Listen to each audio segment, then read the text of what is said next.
Welcome to the Marketing Automation Moment podcast. I'm Hannah Kelly. And I'm Mike Maynard.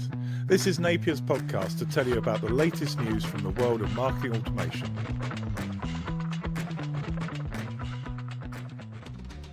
Well, hi, Mike. Welcome back to another episode of Marketing Automation Moment. I'm really pleased to get you because I think you're a bit of a jet setter at the moment, aren't you?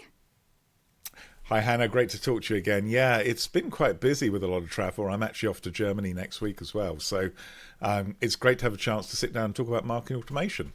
Definitely. Well, look, let's kick off. We've got a lot to cover today, and I have to just forewarn you, we are talking about HubSpot a lot, so my inner fan might come out just a little bit. But let's kick off talking about someone else, and this is ActiveCampaign. Now, I was really pleased because I was looking around, what's going on in the landscape. And actually, ActiveCampaign have just announced a partnership with a company called Wix. Now, Wix is a web page creator, and the idea is that Wix will be able to integrate with ActiveCampaign to make website creation easier whilst using a marketing automation platform. I mean, before we go into the actual details of what it means for the platform itself, I just have to say congrats to anyone who's doing their PR because they were everywhere. I mean, I saw a lot of coverage of this, so even to just be out in the news that much, I mean, well done. Yeah, I think it was great. I mean, it's interesting because, it really cements that ActiveCampaign positioning as being a tool designed for very small companies. I mean, Wix, I've used it with, things like sports clubs and, very little organizations tend to use Wix. It's one of the simplest web page creators. So I think ActiveCampaign has actually done something pretty smart here because people who, frankly, can't even build a website with conventional tools, they want something a bit simpler like Wix, they've now got access to marketing automation. So it could be an interesting opportunity to own that like small end of the market. Oh, definitely. And I have to say as well, it is nice to have something in the news that isn't to do with AI. Now, AI is great, but it's really great to actually just see another platform, another company come together to create really something great for marketers. It's also quite nice to see that two companies are working together and collaborating. I mean, it seems that so much of what we talk about in marketing automation moment is all about, large companies acquiring small companies to get little bits of technology. And sometimes that's great. Sometimes actually the customers of those smaller companies can lose out. I think by doing a partnership, you've got the best of all worlds there. So I really like the fact that it's a partnership deal rather than an acquisition.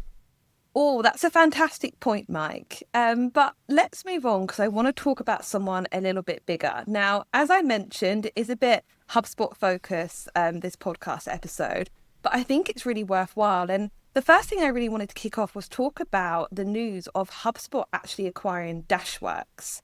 Now, Dashworks is basically an AI agent that allows you to search your internal documents.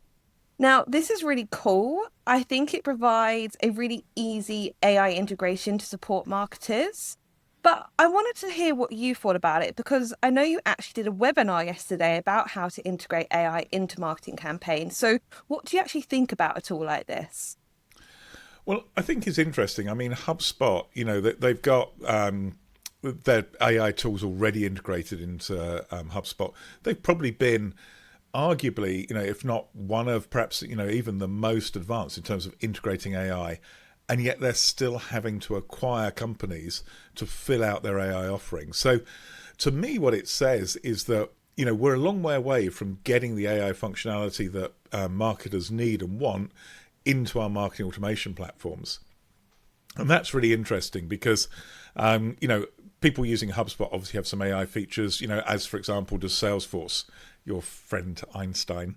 But I think if you look at some of the other marketing automation platforms, they're a long way behind. If HubSpot haven't made it, there's a real need to add more AI into marketing automation. And that's really what the webinar was all about, was how you can do it now rather than waiting for the tools vendors to catch up. I think that's a great point, Mike. And I think, again, it goes back to something that you said a little bit earlier when we were talking about ActiveCampaign, that even these big companies are having to buy the small companies in order to get the functionality they need to be able to keep up with the evolving landscape. Yeah, and I think, it's interesting that the vendors, they want to control things. They want to own everything, which is why, HubSpot's bought Dashworks. But actually, if you look at it, you don't necessarily need to do that. I mean, it's the modern world today.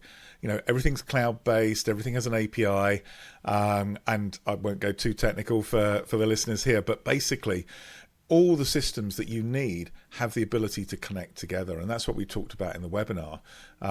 Showing people how you can take what you might call a dumb marketing automation platform that's got no AI, and actually with simple integration that really doesn't take more than a few minutes to do, you can actually then get AI generated emails within that system. So to me, I think the promise of AI is really exciting, and it's going to be really interesting to see how many people take advantage of it, or whether marketers are going to sit back and wait for the tools to catch up. Because if you do, you could be left behind. Your competitors could be actually much more proactive, because clearly we're not there yet. I totally agree. And I think I actually just want to reference one example, Mike, and I believe I'm right in saying this, but I mean, one of the easiest integrations that we have is through our marketing automation platform, SharpSpring, through to a contact research tool called Apollo. Now, we've used Zapier to connect those, and it's all automated and make sure that the platform's updated. But if we were just waiting for SharpSpring to do updates, have that upgrade allow us to do that, I mean, we would be doing not a great job right now in our marketing for Napier itself.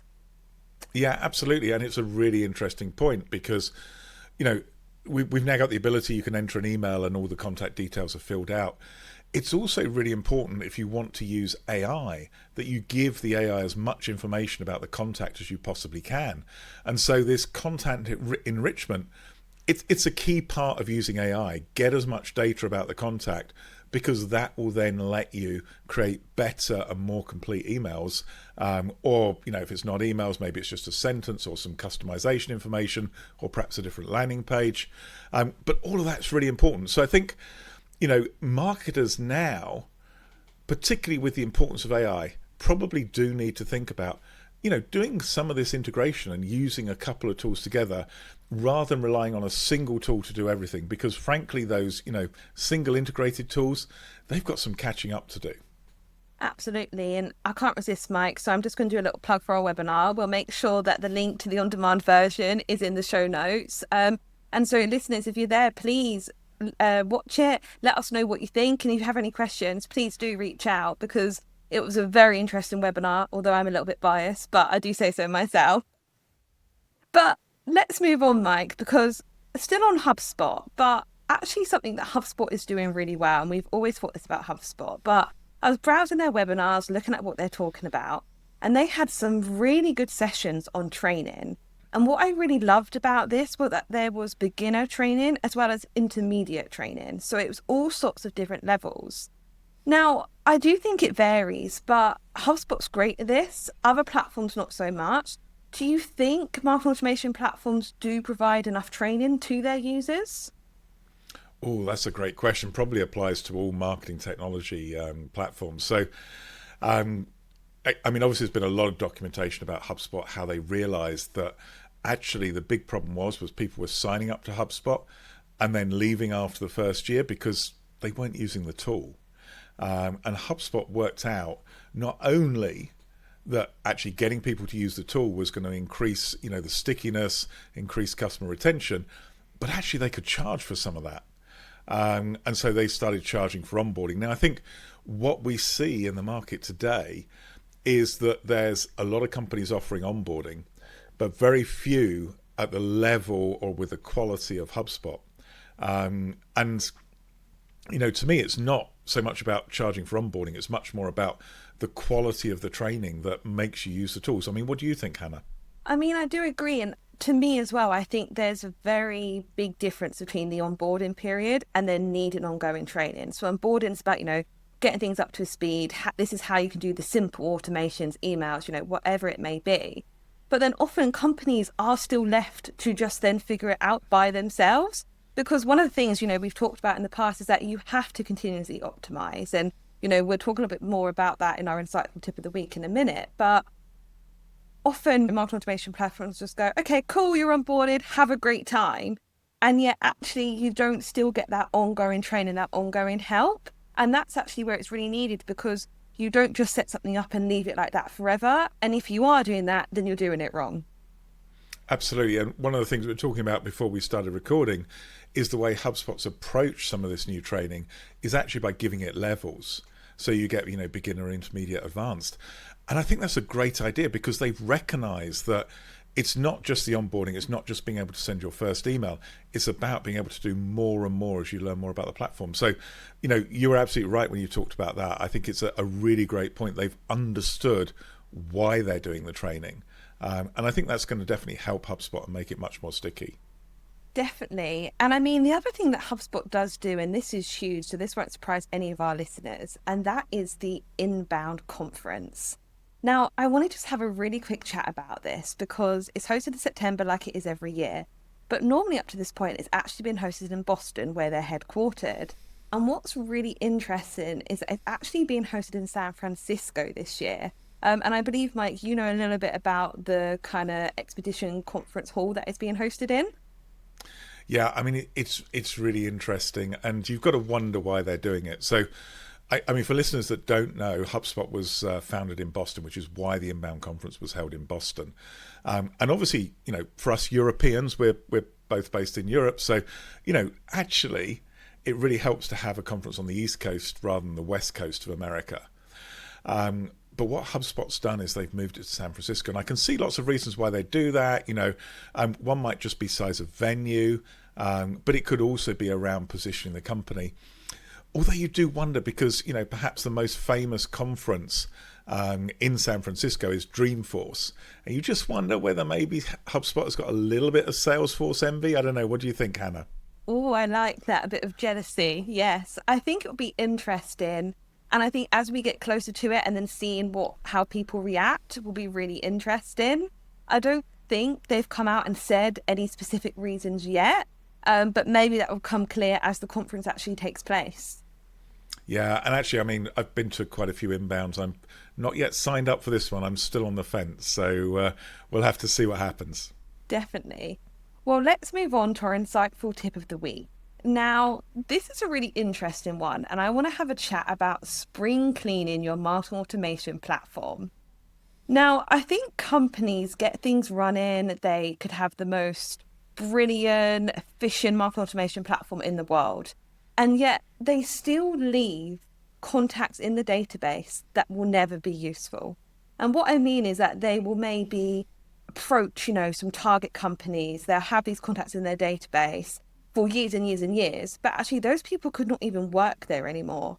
And it can be a bit of an ego thing, but I think personally for me, I love a spring clean and I would rather have a smaller list that I know is really high quality, that I know I'm targeting the right people, than thousands and thousands and thousands, which aren't actually making any difference or generating any results. I don't know what you think, Mike. Yeah, I totally agree. I mean, I think, to some extent, there's a lot of this just in case. Let's keep everything just in case.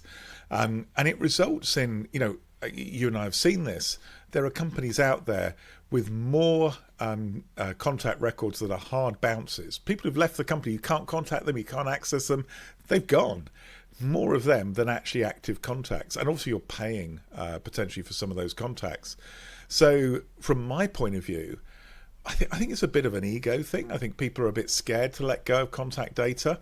But of course, one of the things, and we haven't talked about this for a while, but GDPR is quite important. You should legally actually spring clean your database. So, it's not only the fact that, spring cleaning is a good policy, it's a good thing to do.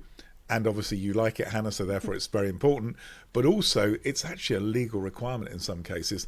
And I think people forget that. Oh, definitely, Mike. I think that's a really valuable point to make. And I think I'd add to it as well as people don't spring clean and then they wonder why the results of their campaigns are so bad.